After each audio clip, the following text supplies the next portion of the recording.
50% ಈ ಝೋನ್ ಏನಿದೆ, ಅರ್ಧ ಟೇಬಲ್ ಅರ್ಧದಲ್ಲಿ ಬಂದು ಬೀಳುವಂತ ಬಾಲ್ ಏನಿದೆ, ಫೋರ್ ಹ್ಯಾಂಡ್ ಸೈಡ್ ಒಂದು ರೀತಿಯಲ್ಲಿ ಪುಷ್ ಮಾಡ್ಕೋಬಹುದು ಅಂತ ಹೇಳಿ ಒಂದು ವಿಡಿಯೋದಲ್ಲಿ ನೋಡಿ ತಿಳ್ಕೊಂಡಿರುವಂತದ್ದು. ಈಗ ಕಟ್, ಈಗ ಅದು ಯಾವುದೇ ಇರಲಿ, ಈಗ ಅಪೋನೆಂಟ್ ಪುಷ್ ಮಾಡಿರ್ಬೋದು, ರೈಟ್ ಸ್ಪಿನ್ ಇರ್ಬೋದು, ಲೆಫ್ಟ್ ಸ್ಪಿನ್ ಇರ್ಬೋದು, ಬ್ಯಾಕ್ ಸ್ಪಿನ್, ಸೊ ಈ ತರ ಬರುತ್ತೆ, ಬಾಲ್ ಬಂದು ಅಲ್ಲಿ ಬೀಳುತ್ತೆ. Maximum service forehand side service ಮಾಡುವಂತದ್ದು ಮ್ಯಾಕ್ಸಿಮಮ್ ಇದೇ ಇರುತ್ತೆ. ಯಾಕಂದ್ರೆ ಬ್ಯಾಕ್ ಹ್ಯಾಂಡ್ ಸೈಡ್ ಯಾರು ಸರ್ವಿಸ್ ಗಳನ್ನ ಅಷ್ಟು ಫೋಕಸ್ ಮಾಡಕ್ ಹೋಗಲ್ಲ, ಫೋರ್ ಹ್ಯಾಂಡ್ ಸೈಡ್ ಇಂದ ಬಾಲ್ ಬ್ಯಾಕ್ ಹ್ಯಾಂಡ್ ಸೈಡ್ ಬರುತ್ತರ ಸೊ ಸರ್ವಿಸ್ ಮಾಡುವಂತದ್ದು ಇರುತ್ತೆ. ಹಾಗಾಗಿ ಈಗ ಕಟ್ ಮಾಡ್ಕೋಬೇಕು.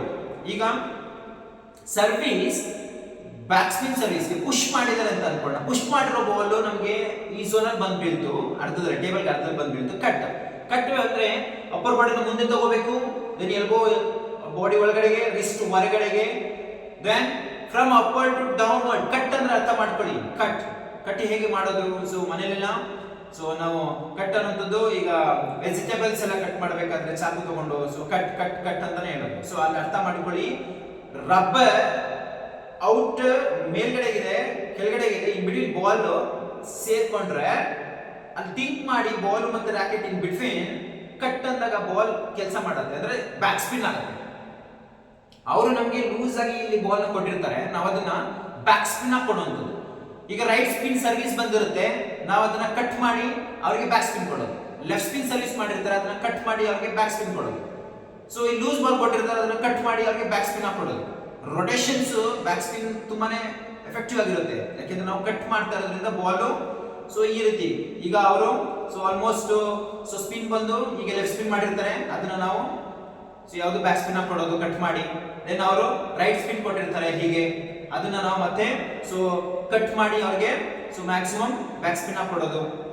ಸೊ ಅದಾದ್ಮೇಲೆ ಪುಷ್ ಮಾಡಿರ್ತಾರೆ ಸ್ಟ್ರೈಟ್ ಆಗಿರುತ್ತೆ, ಅದನ್ನ ಮತ್ತೆ ಕಟ್ ಮಾಡೋದು ಈ ತರದಲ್ಲಿ. ಸೊ ಜಸ್ಟ್ ಥಿಂಕ್ ಮಾಡಿ ಕಟ್ ಮಾಡೋದ್ರಿಂದ ಬಾಲ್ ಅಪೋನೆಂಟ್ ಗೆ ಬ್ಯಾಕ್ ಸ್ಪಿನ್ ಹೋಗುತ್ತೆ. ಬ್ಯಾಕ್ ಸ್ಪಿನ್ ಬಾಲ್ ಅಪೋನೆಂಟ್ ಗೆ ಯಾವತ್ತಿದ್ರು ಎಫೆಕ್ಟಿವ್ ಸೇಫ್ ಮಾಡ್ಕೊಂಡು ಆಡ್ಕೊಂಡು ರ್ಯಾಲೀಸ್ ಮಾಡ್ಬೇಕಾಗುತ್ತೆ. ಸೊ ಈಗ ಕಟ್ ಅಂದ್ರೆ ಅರ್ಥ ಮಾಡ್ಕೊಳ್ಳಿ. ಈಗ ಪುಷ್ ಮಾಡಿದ್ರೆ ಪುಷ್ ಬಂದಿದೆ ನನಗೆ, ಸೊ ಕಟ್.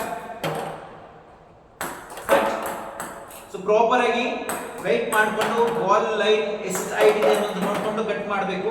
ಕಟ್ ಇದ್ರಲ್ಲಿ ಕಂಟ್ರೋಲ್ ಇರುತ್ತೆ, ಬೌನ್ಸ್ ಆಗ್ತಿದೆ ಕೂಡ ಕಟ್ ಮಾಡ್ಕೋಬಹುದು, ಬೌನ್ಸ್ ಹಾಕ್ತಿದಾಗ ಕೂಡ ಸೊ ಕಟ್ ಮಾಡಬಹುದು, ಇಲ್ಲ ವೆಯ್ಟ್ ಮಾಡಿ ಕೂಡ ಕಟ್ ಮಾಡಬಹುದು.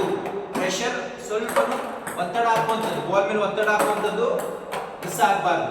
ಸೊ ಮುಂದಕ್ಕೆ ಅಪ್ಪರ್ ಬಾಡಿ ಮುಂದಕ್ಕೆ ತಗೊಂಡೋಗ್ಬೇಕು, ಸೊ ಬೆಂಡಿಂಗ್ ಪೊಸಿಷನ್ ಮುಂದಕ್ಕೆ ತಗೊಂಡೋಗಿ ಕಟ್ ಮಾಡಬೇಕು. ಈಗ four hand side same zone right spin service.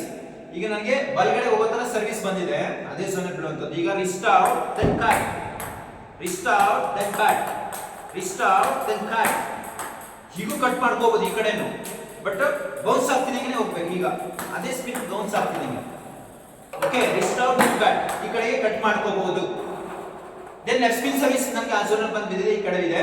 So ನನಗೆ ಲೆಫ್ಟ್ ಸೈಡ್ ಹೋಗುವಂಥದ್ದು. So wrist in then cut. So pressure from down to upward, cut cut.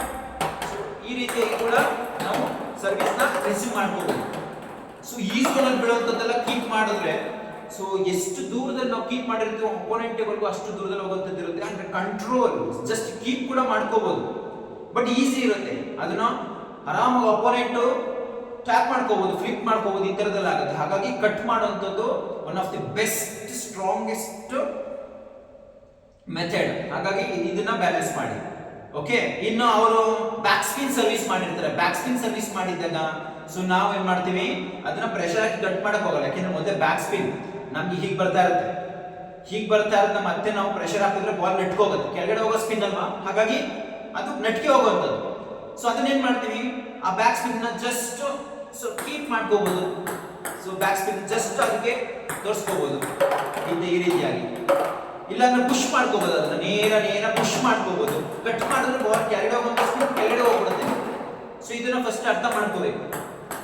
Okay, ಇದು four hand side ball ಬಿದ್ರೆ ಅಂದ್ರೆ 50% zone ಅಲ್ಲಿ. Backhand side same. So right spin or left spin. So backhand side so ಯಾವುದು left spin service ಆದ್ರೆ ಹೀಗೆ cut ಆಗುವಂತದ್ದು, wrist out ಮಾಡಿ. So ಈ ಕಡೆ ಕಟ್ ಆಗ್ತಾ ಇದ್ರೆ ಈ ಕಡೆ ಕಾಂಟ್ಯಾಕ್ಟ್ ಮಾಡಿ. ಸೊ ಈ ಕಡೆ ಸೈಡ್ ನೀವು ಆಲ್ಮೋಸ್ಟ್ ವೆಯ್ಟ್ ಮಾಡಿ ಫ್ಲಿಕ್ ಮಾಡ್ಕೋಬಹುದು ಈ ಕಡೆ ಸೈಡ್.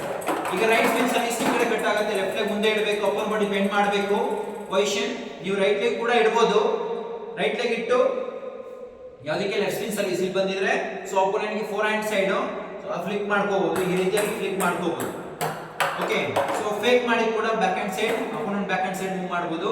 ಸೊ ದೆನ್ ಈಗ ನನಗೆ ರೈಟ್ ಸ್ಪಿನ್, ನನಗೆ ಈಗ ಹೋಗುವಂತದ್ದು ಈ ಕಡೆ ಕಾಂಟ್ಯಾಕ್ಟ್, ಈ ಕಡೆ ರೈಟ್ ಸೈಡ್ ಹೋಗುತ್ತೆ ಅಂದ್ರೆ ಈ ಕಡೆ ಕಾಂಟ್ಯಾಕ್ಟ್ ಆಗುತ್ತೆ. ಹಾಗಾಗಿ ಅದನ್ನ ಸೊ ಲೆಫ್ಟ್ ಲೆಗ್ ಮುಂದೆ ಇಟ್ಟಿದ್ದೀನಿ.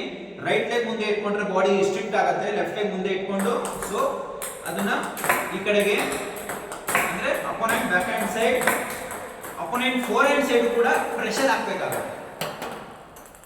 ಸಿ ಬ್ಯಾಕ್ ಸ್ಪಿನ್ ಸರ್ವಿಸ್ ಆಗಲೇ ಹೇಳಿದಾಗೆ ಸೊ ಮೀಡಿಯಂ ಫ್ಲಿಕ್ ಅಲ್ಲಿ ಎತ್ಕೋಬೇಕು. ಅದಕ್ಕೆ ಜಾಸ್ತಿ ಕೆಳಗಡೆ ಹೋಗುವಂತ ಸ್ಪಿನ್ ಪ್ರೆಷರ್ ನ ಮೂವ್ ಮಾಡಕ್ ಹೋಗ್ಬಾರ್ದು. ಯಾಕೆ ಲೆಫ್ಟ್ ಸ್ಪಿನ್ ರೈಟ್ ಸ್ಪಿನ್ ಅಂತ ಅಂದ್ರೆ ಅದು ಮ್ಯಾಕ್ಸಿಮಮ್ ಟಾಪ್ ಸ್ಪಿನ್ ಗೆ ಕ್ಲೋಸ್ ಆಗಿರುತ್ತೆ. ಟಾಪ್ ಸ್ಪಿನ್ ಗೆ ಕ್ಲೋಸ್ ಆಗಿರುವಂತ ಸ್ಪಿನ್. ಹಾಗಾಗಿ ನಾವು flick back hand side flick ತಗೋಬಹುದು.